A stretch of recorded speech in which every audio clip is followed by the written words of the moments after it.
Hello everyone and welcome back to our channel The Code Studio. Well, in this series we'll learn how to use SQL for data analysis. Well, its use is no longer limited to programmers or developers. Even business managers, analysts, marketing researchers also use this technology. So, in this series, we'll take you from beginners to advanced level without wasting your time. So first, we will cover the basics of database. Like in this, we will learn how to create and define database and how to add and create tables in it. Then, we will learn fundamentals of SQL commands to manipulate the data you have and query to retrieve data from database. Well, we are having some few SQL commands like create, insert, update, delete, which are used for manipulating your data.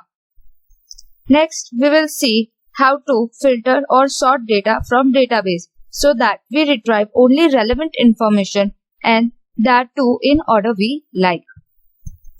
After this, we will learn how to group data and find out aggregate value such as sum and count.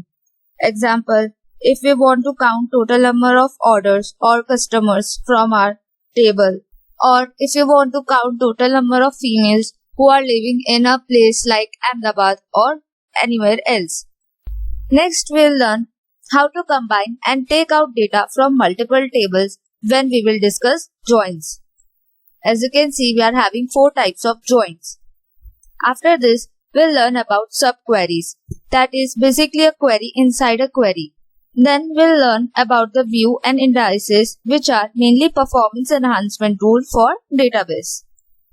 Next, we'll cover in different sections the different types of function. First, we'll cover string functions, which includes upper function, lower function, replace function, and various other functions to modify your string.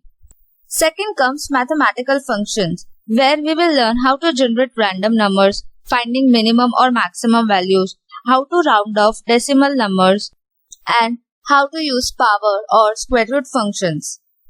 In date and time functions, we'll cover how to get current date and time, how to find difference between different date, and you will also be learning some advanced pattern searching technique. So I think in this intro you'll get the feel that this series is going to be so exciting and informative. So watch our videos and write the queries with me. And lastly, do the practice. So if you find this tutorial informative, then please do like and subscribe our channel. So see you in the next video.